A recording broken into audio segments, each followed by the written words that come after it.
달란트가 뭘까요? 달란트? 달란트.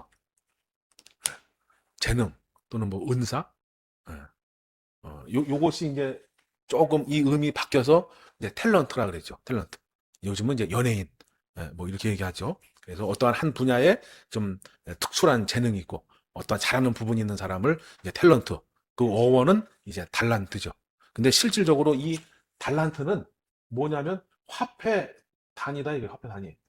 화폐, 돈의 단위예요. 우리 뭐 원 쓰는 것처럼 달란트는 화폐 단위입니다. 그런데 이제 우리 신앙인들이 이 달란트를 조금 오해하고 있다.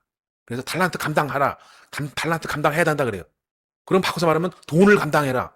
화폐를 감당해라. 이런 얘기가 되는 거예요. 말이 안 맞는 거예요. 그런데 이제 많은 이제 어렸을 때부터 여름 성경학교 하면 뭐냐면 달란트 시장 그러면서 이제 달란트 막 주고 그럽니다. 그래서 달란트의 개념이 지금 이제 우리 이제 신앙인들에게서 조금 이제 와전, 잘못 이해하고 있는 부분이 있다. 사실 성경에서 보면은 그 마태복음 25장에서 보면은 이 달란트를 누구에게 주냐면 잠깐 한번 볼까요? 마태복음 25장을 한번 잠깐 보실까요? 한 장만 뒤로 넘기셔서 자 15절에 25장 15절에 14절부터 보면 어떤 사람이 타국에 갈 때 그 종들을 불러 자기 소유를 맡김과 같으니 각각 그 재능대로 달란트를 주는 거예요. 그러니까 달란트 감당하라가 아니라 실상은 나의 재능대로 무엇을 감당하라라는 거예요.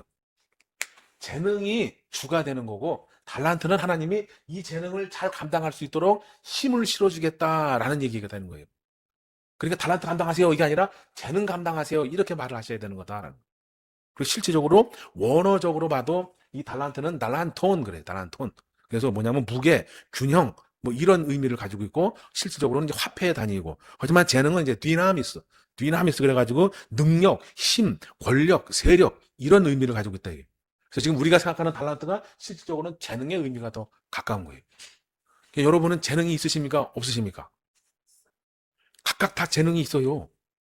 재능 없는 사람은 없다. 내 재능이 잘 마음에 안 들어서 그러는 거지. 야, 이게 뭐 재능이요. 그래서 그러는 거지. 누구에게나 다 재능은 있는 거예요. 그 재능을 잘 찾아서 내 것으로 내가 받아들이고 이것을 갈고 닦으시면 되는 거다 이거. 그래서 갈고 닦을 때 이게 나의 재능을 발견하고 이 재능을 잘 연마하고 이 재능을 주를 위해서 쓰시겠다라고 하면 그때 달란트를 5개도 줄 수 있고 2개도 줄 수 있고 1개도 줄 수 있다는 얘기예요. 하나님이 도우시겠다는 얘기죠. 그래서 여러분이 내 재능이 무엇인가를 찾는 게 중요한 것이다. 그리고 그 재능을 갈고 닦아서 주를 위해 쓰겠다라고 하는 그 사고 방식이 중요한 것이다. 이게. 그러면 달란트를 하나님이 주시는 거다. 이게. 근데 지금은 이 달란트에만 하다 보니까 실질적으로 이 의미를 잘 이해하지 못하는 거다. 그래서 이 달란트를 지금 뭐라 그러냐면 사람들이 자, 이 달란트와 지금 이제 우리가 많이 행하는 이제 은사 또는 하나님의 일 이거하고는 전혀 다른 의미가 되는 거예요. 헷갈리시 하시면 안 된다. 은사가 많다고 재능, 달란트 감당하는 게 아니다 이거예요. 하나님의 일을 많이 한다고 재능, 달란트 감당하는 것이 아니다 이거예요. 이걸 우리가 오해하시면 안 된다. 왜냐하면 열매가 배추를 심어놓고 도대체 왜 무가 안 달리는 거예요? 무가 안 달리는 거예요? 그래 백날 소용없다 이거예요. 그래서 배추밭에다가 그냥 무 달리길 바라면서 계속 무에 영향을 끼치는 영양제 주고 퇴비 줘봐야 아무 소용 배추는 썩어 문드러지는 거예요. 배추를 심었으면 배추에 맞게, 무를 심었으면 무에 맞게, 고추를 심었으면 고추에 맞게 거기에 필요한 영양소를 줘야 된다. 그런데 은사를 행하고 있으면서 달란트라고 생각을 하고 아무리 해봐야 여기도 열매가 안 달리고 여기도 열매가 안 달리는 거예요. 뭐 디테일한 건 나중에 또 설명을 드리겠지만 이거랑은 뭐 크게 포괄적으로 보면 다 이렇게 다 얽히고 설키고 관계가 있겠지만 디테일하게 보면 전혀 다른 사건이다. 여러분들만큼이라도 그걸 이해해 주셨으면 좋겠다. 일단 기본적으로 보시면 이런 거예요. 이 재능 달란트, 은사, 하나님의 일 요거의 차이가 뭐냐? 일단 은사를 보면 은사는 아무리 수십 년을 하고 아무리 많은 것을 했어도 이 열매라는 것이 없는 거예요. 이 열매 안에는 뭐냐 이제 거듭남이라는 것이 또 있는 거예요. 거듭남 또는 회개라고 하는 것이 있죠. 회개. 아무리 은사를 수십 년 행해서도 열매, 거듭남, 회개 이것은 없는 거예요.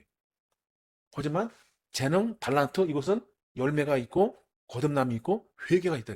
왜냐하면 이 재능 내 재능, 내 달란트를 잘 감당하려고 하다 보면 산전수전을 다 겪어야 되고 참고 견디고 인내하는 것이 필요하기 때문에 그 참고 견디고 인내하면서 자아 성찰이 되는 거예요. 그러면서 사람이 변화가 되기 시작하는 거죠. 그래서 은사는 열매가 없다. 아무리 행해봐야. 그러나 재능, 달란트 감당은 열매가 있고 변화가 있는 거예요. 그런데 이것을 갖다가 구분하지 못하고 그냥 이렇게 해버리면 죽도 아니고 밥도 아니다 이거예요. 작은 거든 큰 거든 무엇이든 행할 때 잘 알고 행하는 것이 중요하다. 지금 이제 한국 교회에 이제 조금 문제가 되는 게 뭐냐면 하나님의 일은 이제 많이 하라고 이렇게 가르치고 이렇게 하는데 그 디테일성이 너무 떨어진다 이거예요.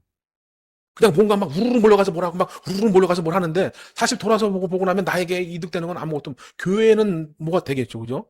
교회에서 행사가 많고 일이 많으면 교회는 도움이 되겠지만 나는 뭐 봉사하고 헌신했는데 그냥 뭐 남는 것이 없는 거예요. 부흥회 다녀오고 뭘 했는데 나는 그때는 은혜 받았는데 지금 돌아오면 똑같은 거예요. 그게 왜냐면 디테일이 떨어져서 그래요. 하나님 이 부분에서는 하나님의 일을 이렇게 하는 거고 저 부분에서는 하나님의 일을 이렇게 하는 거고 이것이 신앙인 거고 이것이 무엇인 거고 이렇게 가르쳐 주는 곳이 이렇게 많지 않다. 그래서 여러분들은 바이블 아카데미에 오신 것을 환영합니다.